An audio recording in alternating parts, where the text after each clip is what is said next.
Mr. Dave here, enjoying the afternoon sunset. It just popped over the mountain there, and so I don't need my sunglasses right now. But I'm kind of kicking it right now at the end of the day. Had a good time with the family, chilling out the Museum of Contemporary Arts with my stepson Jeremy, who is the chief preparator there, and he is an amazing guy. He has worked there for many, many years, worked his way up from just sort of an attendant or an assistant preparator. And I mean, it's been like many, many years, 18 years. I'm not sure. He's been there a long time. Maybe it's 20 something. But he's now the guy that handles Andy Warhol type of artwork, multi-million-dollar pieces. One piece he showed us today was $26 million painting uh, from 1960s era. I don't remember the artist's name, but that piece was again the beginning of that sort of that minimalistic kind of art, and pretty amazing. All the work he's put into putting up this show that's there now. If you can get down there to the Museum of Contemporary Art, it's pretty amazing. We shot through all the gallery. It's brand new in the last months that they've added a whole new bunch of galleries. It was 10,000 square feet. Now it's 40. I think it's 40,000 square feet. Is that right? Yeah, I think so. It's massive and beautiful. It's an incredible museum. Amazing all the creativity and artwork there. For all those of you out there who are artist types, it's really an experience to check that out. So yeah, had a good day today, but just wanted to talk about something that's been on my mind for a while now, and it has to do with this idea of both what we do in our own minds and then others that can do the same thing. And so, in my background, I tended to be sort of oppositional, to kind of do the opposite of what people would say. I tended to have a kind of an attitude there, and it was something that my dad, the psychiatrist, told me is called the oppositional defiance disorder.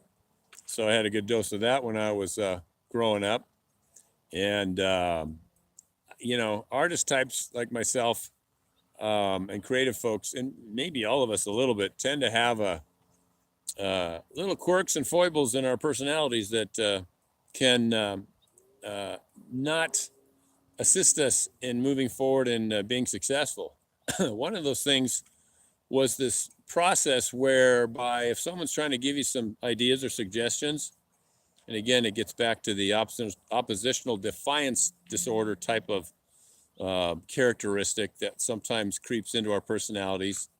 When someone would make a suggestion on how to improve my situation, or almost any topic that I might be talking with someone about, I would tend to always listen to what they said in terms of a discussion slash, you know, maybe it would turn into a debate. I would end up saying, "Oh, that's nice. Yeah, but what about this?"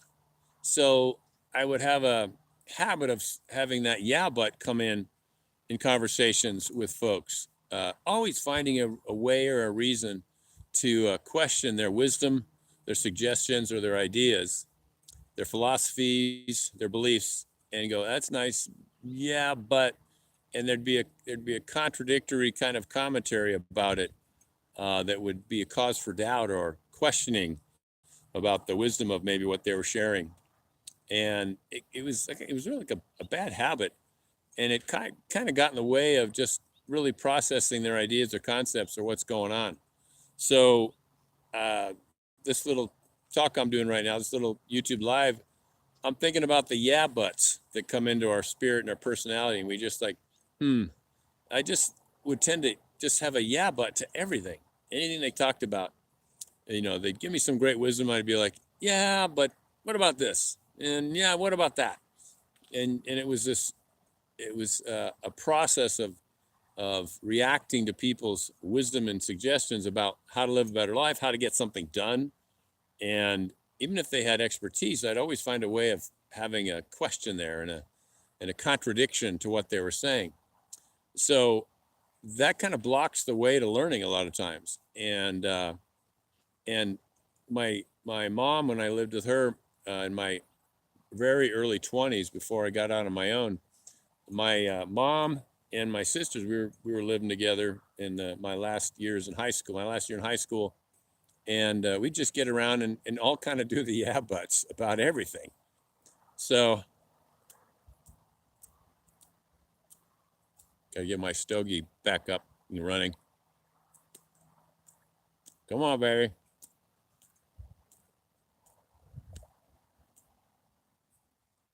Feel like a choo-choo train with these things sometimes. And so I think it's important that we watch our tendency, maybe if you're like me, to question and doubt things. And then you can end up with other folks who come in and they do the same thing. So you're talking to someone, you're trying to share something you've learned or and then they'd be coming at you with, yeah, but what about this? And what about that? And then with this division in our country now, we have all kinds of situations where we're just trying to talk to others, but if they have a different angle on stuff, they're like, yeah, but what about this? Yeah, what about this study? Yeah, but what about this research? Or, yeah, what about this logic? And before you know it, we're kind of talking and really not making any headway in terms of understanding. So this little chat is titled "Beware the Yeah Buts and the Yeah Butters." I don't know if I spelled butt right. I can't remember. I think one T is like the grammar for butt in a conversation, and butts. I don't know if that's our butts on our tush. I suck at grammar, but in any case, really important for us to really watch the yeah butts and the yeah butters that are out there. They can end up really kind of stifling our ability to learn because we're kind of blocking the channel because we're always coming up with a contrarian opinion or position on that kind of thing. So I'd just point out how it stifled and slowed my ability to grow and learn and get past my stumbling blocks. A lot of times we do stuff because we're guarded and protecting and dealing with a behavioral pattern that we developed when we were kids, sort of as maybe not quite maybe it's a survival mechanism in terms of handling other people, and to try and hold on to our own beliefs and attitudes. But it can really encumber the ability to learn and receive wisdom from others and strategies that actually will help us. So it's really important to check that a little bit and just listen to what they're saying and go, okay, let me process that. People of a different religious position or no religion, politics and all that kind of stuff. It's really important that we allow a place between us where you can process someone's opinion or ideas and consider it. And just before you react and do your yeah buts, just go, okay, let me try that on. Let me restrain a quick response. A lot of times we sort of slide into this quick reflex.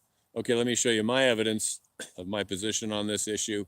It can be with this whole last couple of years of stuff that we've had to deal with and end up debating about and end up arguing about, and it can end up actually, really impacting and kind of messing up unity between other humans, other people, and ourselves because we're doing our yeah buts and yeah butters and can slide in there. And before you know it, we're just bouncing back and forth. We're not really making any headway in terms of understanding. So just a quick little video out there on that idea of watching how we get in the way of our own progress and our own growth and our own understanding because of this yeah but habit that just kicks in there, and we just always do that, and before you know it, you're kind of locked in your own little bubble. And I think there's a lot of that going on. I think I waited too long. My cigar's pooping out. But anyway, yeah, Mr. Dave here up on the hill in my house, Alpine Sky Studio, and enjoying the last light of this day, Friday, before the 4th of July weekend.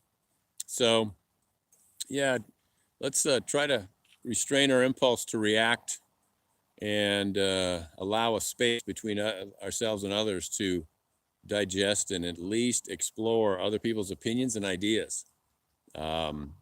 It's really important because we're sliding in, I think, as a culture, into a habit of pushing away others intellectually and personally with people, even our family members and friends, by having that reaction and just getting into a habit of not really listening to other people's opinions and stuff. And I know I have to sometimes work at it because there's a lot of forces trying to guide and direct how we think, what we believe, what we know, what we understand, because there is a lot of information out there that's designed for a particular purpose, and a lot of times it's just to get us mad at other people and groups of people, and this is very bad and not helpful for unity, and we need unity and fellowship in our country. So anyway, Mr. Dave here, just chatting about the challenges to having unity in our country and unity between our family and friends when we're talking about different topics and issues. And there's some important ones that are flying around. We just got to get better at slowing down the yeah but process, and which you jump right into before you even listen and process what people are telling you. And so I think it's really important. Again, I'm reiterating and repeating myself. I know, and I have a tendency to do that. So I think out there, if you had a chance to listen to this from the beginning, you kind of get where I'm coming from. So God bless you guys. God bless America. And we are utterly blessed to be in this country, imperfect as it is. And so hope you have a good weekend. Hope you get to be with your family and friends, have some barbecue, and maybe a stogie if you're into it. And if you're not, that's totally cool too. Don't hate me because I smoke cigars every once in a while. And that's like, once a week or twice a week or something. So love you guys out there, all of you who have checked out my videos, and you're very kind to leave comments and encouragements from all over the world. This whole thing is pretty amazing, this technology that we have now. So whatever we do, we want to try to make someone smile, make people smile or laugh every day, if at all possible. And you want to get your spirit and your heart in the right place so you're able to do that. And you're not here by accident. There's a reason you're alive right now. You were born into this time. And so we want to discover what that purpose is. And we got to listen to that still, quiet voice inside that comes from God, and try to accommodate a smarter pathway moving forward that is about unity, not division. And we have to fight that because there's a lot of forces that are trying to push us apart. So anyway, God bless you guys. Hope you have an awesome 4th of July weekend. And that's Mr. Dave on my little ramble on the mountain hill top thing. And I hope you have a good, again, 4th of July. All right. God bless you guys. Have a good one. Bye. Now, if I can figure out how to turn this thing off, where is it? All right. I don't know if that's it. Let's try that one. No, that didn't do it. I should learn how to do this thing before let's try that one. Okay. Have a good one.